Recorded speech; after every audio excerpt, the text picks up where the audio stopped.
Welcome to the Three Martini Lunch. Grab a stool next to Greg Columbus of Radio America and Jim Garrity of National Review. Three Martinis coming up. Hey, really glad you're with us for the Thursday edition of the Three Martini Lunch. Good, bad, and crazy martinis for conservatives today. And Jim, we have to maybe remind some folks that we are staunch conservatives, yet somehow Harry Reid and Nancy Pelosi are both ending up in the good martini this week, and it's both on the same issue. It's related to the Democratic push for court packing. Biden announced this commission last week that's going to look at expansion of the Supreme Court, maybe term limits or seniority age, perhaps. We don't know exactly all that's going to be considered. And kind of the consensus that we came to, and you articulated well, was that, well, this is a stupid idea that a lot of people in the Democratic base want. So Biden's going to create this commission. It's going to die there, and then we'll be done with the issue. Well, that memo didn't get to three members of the House Democratic Caucus, including the House Judiciary Committee Chairman, Jerry Nadler, Hank Johnson of Georgia, who is most famous for back during the Bush administration asking military leaders if Guam was going to tip over if they had too many ships there. So look it up. It really happened.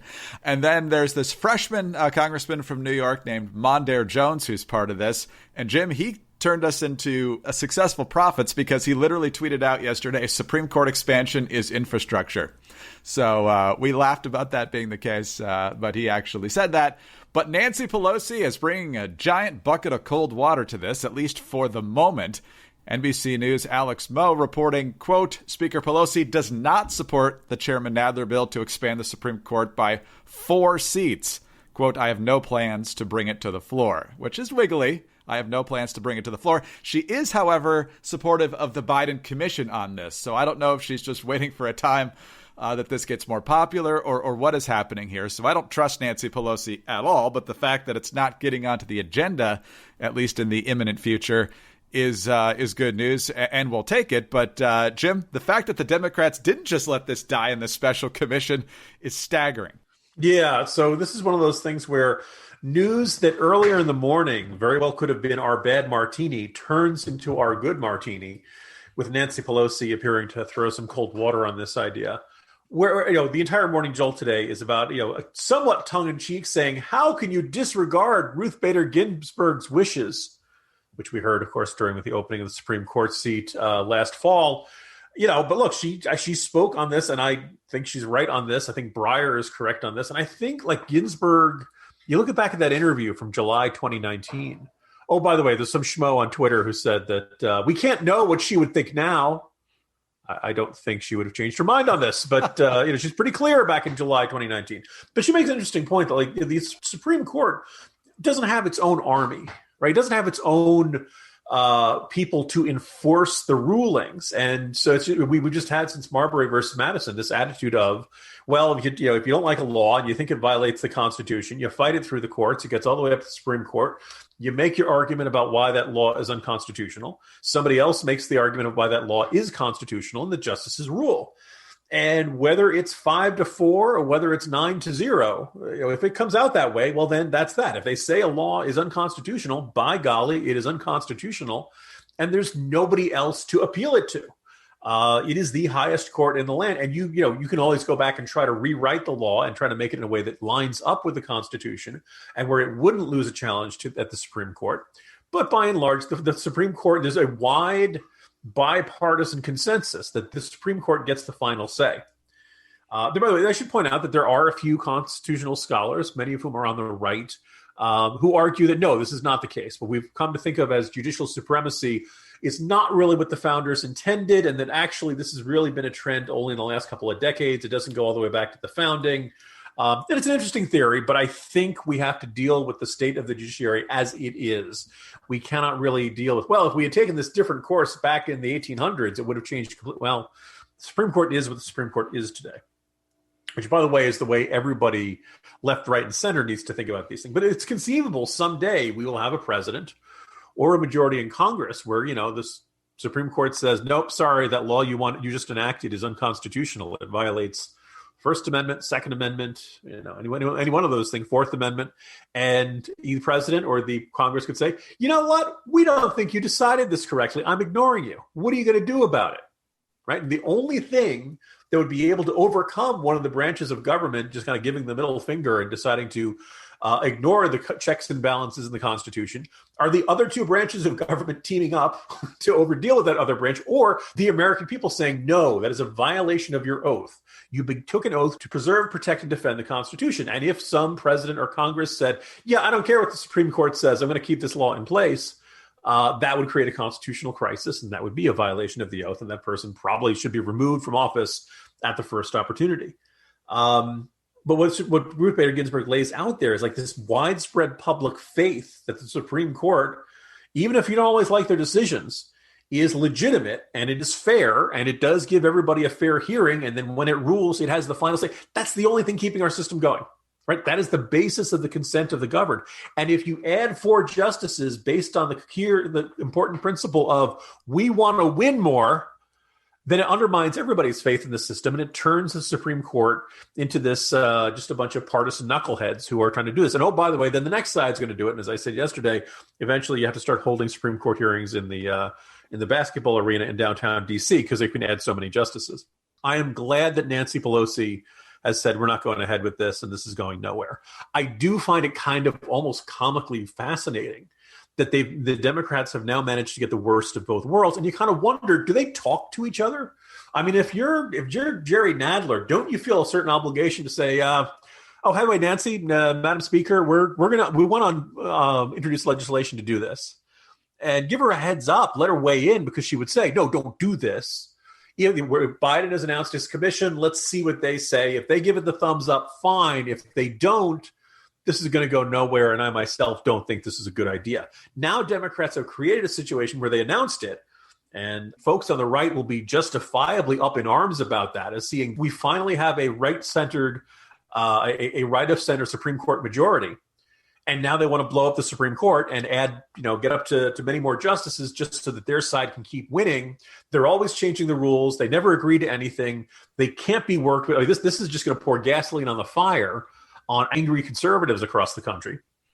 Meanwhile, progressives who think court packing is terrific, well, now they're frustrated because Nadler wants to do it, and Nancy Pelosi just said, no, we can't do this, and poured water on the idea.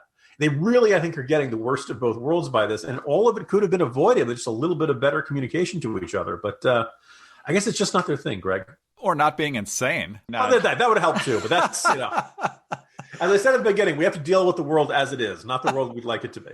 Well, Jerry Nadler is not exactly a Mensa candidate here. Remember, his inability to even handle a hearing featuring Corey Lewandowski is the reason that Adam Schiff ended up chairing impeachment hearings and not the Judiciary Committee, which is normally how that sort of thing is done. But you mentioned Ruth Bader Ginsburg. I don't look at it as, oh, you should really listen to Ruth Bader Ginsburg and her wisdom on this issue, although she does have a pretty good argument. It's more along the lines of, dude, even Ruth Bader Ginsburg, who's a partisan activist justice who happens to still have a little institutional respect, thinks this is a terrible idea. Look how insanely far off the mainstream you are. People talk about the friendship between Ginsburg and the late Justice Antonin Scalia.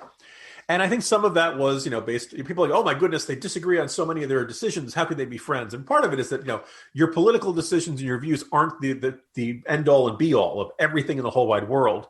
But the other thing that I think is kind of an interesting point is that both of those justices, and I think almost all of the justices that end up on that court, you end up becoming an institutionalist. You end up becoming very invested in the reputation of the Supreme Court and it being seen as something besides another partisan football field, something beyond will to power. And we can argue about whether the mystique of the Supreme Court can get overstated and they are not, coming down from the mountain with 2 stone tablets. And, we can argue about whether they really deserve this, but they recognize that in our constitutional system, the court has something very special, and that if you get too partisan, it ends up losing that. And that's what Ginsburg said. And I kind of feel like, if you're wondering why, would Breyer like to see more progressive-minded justices out there? Sure.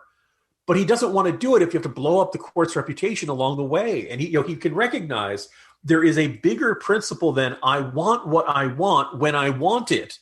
And what's fascinating, Greg, is how little that mentality or how much that mentality has spread all over amongst lots of Americans who really ought to know better. Yeah, and the fact they want to add 4 more is just so cravenly political. That's the number they came up with. But maybe they thought we'd say, "Oh, okay, you can only add 2."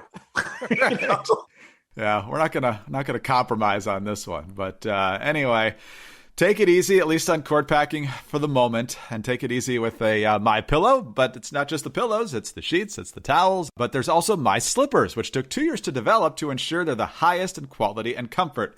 And right now, 3 Martini Lunch listeners can get 40% off on My Slippers with the promo code Martini when you go to mypillow.com. My Slippers are durable. You can wear them all day, indoors, outdoors. They are beautiful leather suede with cozy faux fur linings and a sole perfectly suited for indoors or outdoors. They have moccasin or slip-on style. They're available in a variety of colors, and they have a 60-day money-back guarantee with a 1-year limited warranty. I just love these things. I wear them all the time. 3-tier cushioning system. My Pillow patented fill. The same stuff from the pillows goes into the cushion. There's also a comfort memory foam, and then the patented impact gel, which is actually made from soybeans, which is kind of interesting. For a limited time, My Pillow offering 40% off My Slippers. Go to mypillow.com and click on the radio listener square. Enter the promo code Martini or call 800-874-0104. And hey, while you're there, take advantage of the deep discounts on all My Pillow products, including the Giza Dream bed sheets, the My Pillow mattress topper, and the My Pillow towel sets. You can only save 40% on the new My Slippers, though, with promo code Martini. So call 800-874-0104 or visit mypillow.com today. All right, Jim, as most folks probably know, FDA and CDC putting a pause on the Johnson & Johnson COVID vaccine. A couple of days ago, yesterday, they had their meeting on this. They did not agree to reactivate and remove that pause. Now some folks are saying at least 7 to 10 days before that happens. The impact on vaccine trust for Johnson & Johnson has been pretty immediate, though. YouGov out with a new poll showing that Moderna and Pfizer pretty much have the same trust. It's 59 to 18 for Moderna, 58 to 19 for Pfizer. Before the pause, Johnson & Johnson was 52% positive, 26% not confident, and now it's underwater a little bit. 37% have confidence in the J&J vaccine, 39% negative. Now, Jim, it makes sense that it would be lower than the other two because the efficacy rate is lower, but clearly the move by the FDA to put the pause on this over those blood clot concerns has had an immediate impact. Yeah, first of all, we should point out the efficacy rate for Johnson & Johnson is lower, but it doesn't mean it's less safe. Right? I mean, the idea is that there's slightly less odds of preventing an infection. The Johnson & Johnson vaccine, the good news is that even if it doesn't, prevent you from getting infected at all or anything noticeable, it's still got a really good chances of preventing hospitalization and really, really good chances of preventing death. And that's really what we want to prevent here. If you catch COVID-19 and you're in bed for a couple of days and you feel sick, well, that's bad, but that's no different from a usual flu. Lots of people have that. You rebound, you're fine, and you go back to your life as normal. We're a little more worried about, long haulers, so the idea that you have some symptoms that linger long after the initial infection. But Johnson & Johnson should be perfectly effective for all of that. When the FDA made this decision earlier this week, there was a certain argument that said, Jim, Greg, all you guys are over panicking about this. You're overreacting.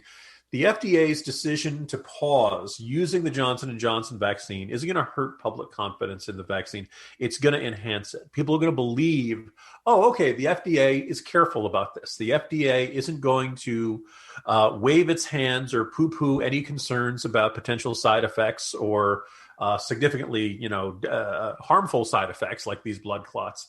This is going to, not hurt public confidence. It's going to enhance it. Just you wait and see.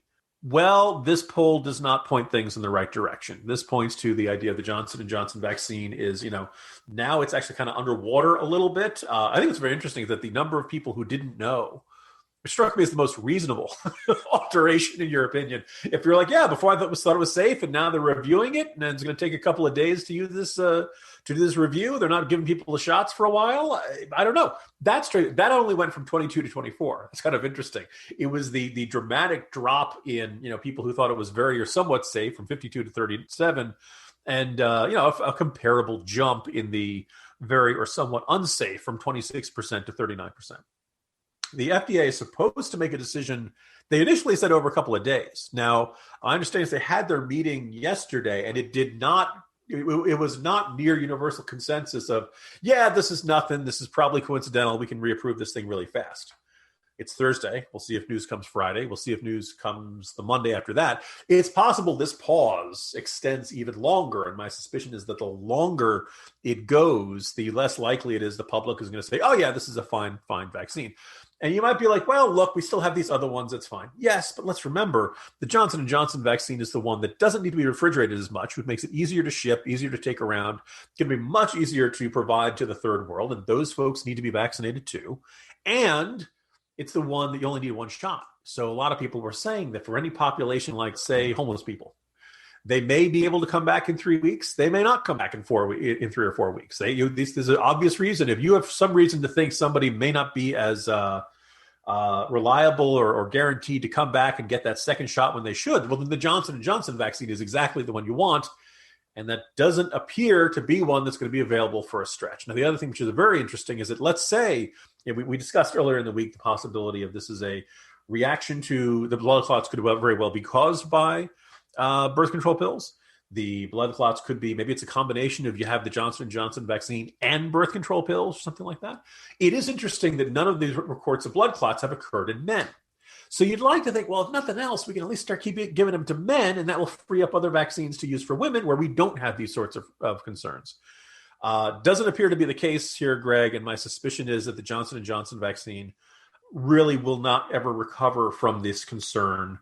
And my, I could insert a Jets joke here, but it's almost too frustrating to put that in here. We have a vaccine that is, I periodically use the phrase perfectly safe. And somebody says, Jim, it's not perfectly safe. Okay. 999,999 in a million perfectly safe. And we're not going to use it because of excessively overcautious FDA officials. Obviously frustrating, Jim. I think the one bit of good news we've seen in the last 24 to 48 hours is that Pfizer, I think it was, that's going to bump up their production even more.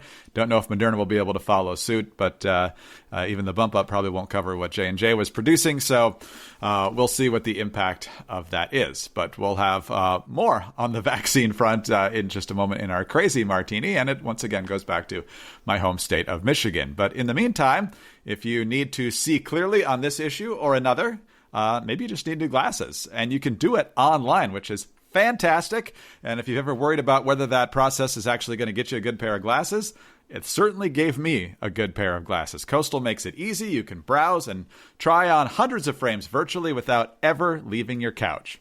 At Coastal.com, you can get prescription glasses starting at $9 with free shipping and 60-day risk-free returns. Plus, they have the most advanced virtual try-on technology that you will find anywhere. You can turn your frames into sunglasses by testing out colored lens tints. Or you can finally see what a cat eye or aviator would really look like on your face right on your phone. With Coastal, you don't have to spend hours at the store or hundreds of dollars to get a new style. Just go to Coastal.com, pick the frames you want, enter your prescription details, and your glasses will arrive in just a few days. Yeah, it really is that simple. It's a good process. I had a chance to get new glasses through Coastal, and one of the reasons I got those new glasses was because the ones I had gotten through my optometrist just wasn't working right. And even with some adjustments and having them redo it, it still wasn't quite right. Tried it through Coastal, had this opportunity, figured why not. Turned out absolutely great. No problems whatsoever, and Coastal's been great. So they have over 2,000 frames to choose from, 24-hour customer support, which Newsweek calls America's best customer service. Also, when you buy a pair of glasses from Coastal, you can donate a pair to someone else in need. So that's great, too. It starts at just $9, and now for a limited time, Coastal offering 3 Martini Lunch listeners the best deal they've got going anywhere, 30% off your first pair of glasses at Coastal.com/martini. Don't forget that, /martini. Get free shipping, 60-day risk-free returns, and 30% off at Coastal.com/martini. Discount applied at checkout. It's only for a limited time, though, and it's spelled COASTAL.com/martini. Some restrictions apply.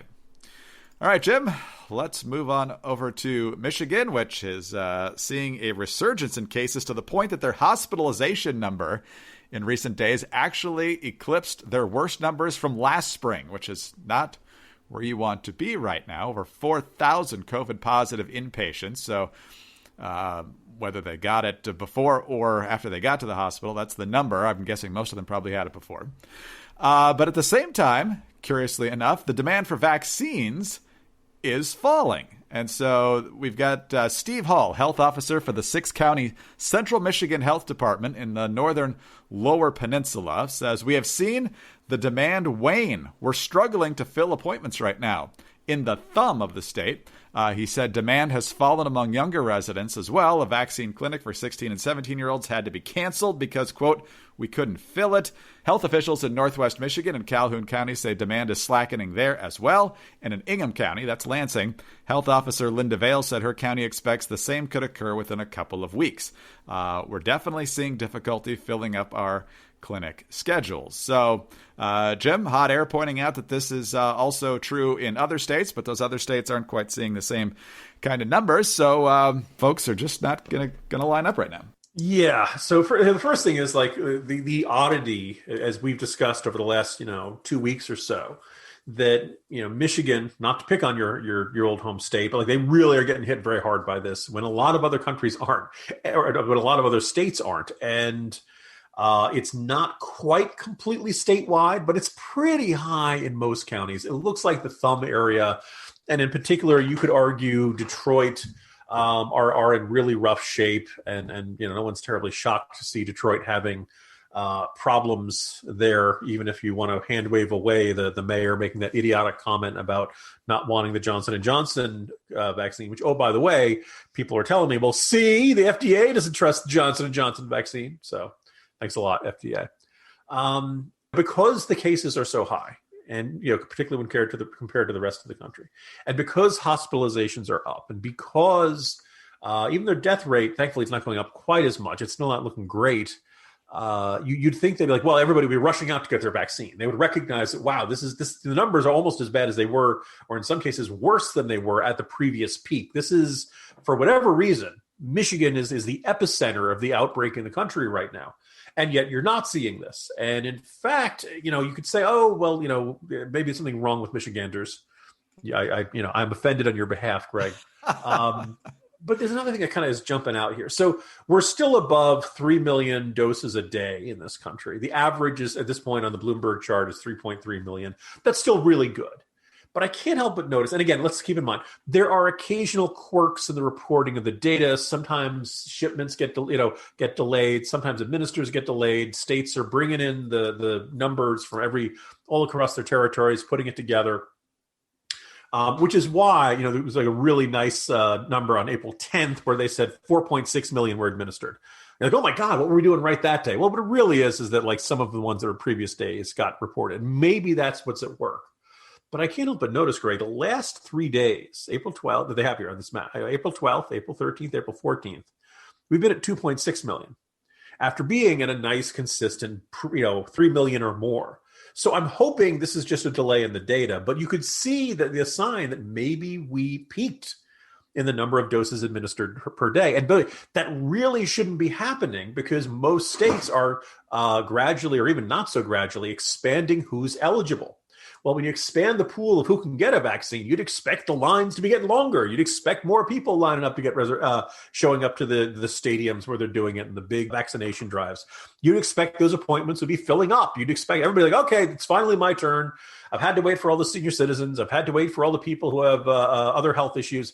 Finally, I, young, healthy American, have my turn.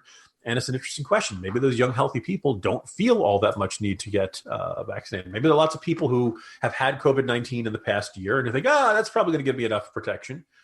Look, it might. It also might not. And because, the consequences of getting vaccinated are pretty mild, some people have sore arms. Some people are tired for a day or two. Talk to your doctor if you have any concerns. I actually had vertigo for a couple hours, like 3 days after I got my first shot.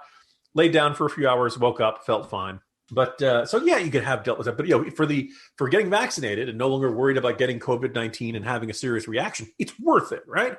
So you'd think more and more people would be going out there, and maybe what we're seeing in Michigan is the beginning of the edge of the demand problem. I kind of got frustrated earlier a couple months ago when you kept seeing the Biden administration saying all these other groups in society, nonprofits saying we're getting our public service announcements ready. And I kept saying, most people who really, really want to get vaccinated couldn't find appointments. It was not a demand problem. It was a supply problem. You guys are taking too long to get, the shots out to people. Well, now it looks like we've solved that problem. Now it looks like there are many more opportunities to get that shot. And now maybe the demand isn't there. And we're trying to get to herd immunity. Nobody knows exactly what percentage is going to require to get that. I keep reminding people it's like a dimmer switch. It's not on off. We're not going to have a magic day where all of a sudden, poof, we hit 80%. We're fine. You're going to see the virus spread more slowly. It seems pretty clearly we're now in the race against these variants. So if anything, you'd like to see these numbers in Michigan really go up high for that. And it doesn't appear to be the case. You're seeing some ominous reports across the country. Folks, we've been making really good progress. This is not the time to let our foot off the gas pedal. Wow. Well, we'll certainly keep tracking the numbers there. Hopefully, Michigan does better here in the weeks ahead. Jim, quick breaking news. They had a press conference in front of the Supreme Court anyway to talk about this legislation that we talked about at the beginning of the podcast. Jerry Nadler saying they're not packing the Supreme Court. We're unpacking it because, of course, the Neil Gorsuch seat and the Amy Coney Barrett seat are truly seats that should have been filled by Barack Obama and Joe Biden, respectively, in the minds of Democrats. And the fact that many of them actually believe this gaslighting tells you what a troubled spot we're in right now. Yeah. You know what I love, Greg? Court packing is infrastructure. Words have no meaning anymore. Yes. Here's the thing. If you put somebody on the Supreme Court through the methods that are laid out under the Constitution, then it's not court packing. That's right. It's not like every time, Roberts decides to go on vacation and he puts stuff in a suitcase. That is not court packing, people. You can't just redefine these terms to mean whatever you want. Let's go through this very quickly one more time. If the Democrats were in the position the Republicans were in 2016, they would have done the exact same thing. And if they were in the position Republicans were last year, they would have done the exact same thing. So let's not pretend anything else. Jim, have a great day. We'll talk again tomorrow. See you tomorrow, Greg. Jim Garrity, National Review. I'm Greg Corombos, Radio America. Thanks for being with us today. Please do subscribe to the 3 Martini Lunch podcast. Tell your friends about us. We're so grateful for those 5-star ratings and your kind reviews. They really do help us.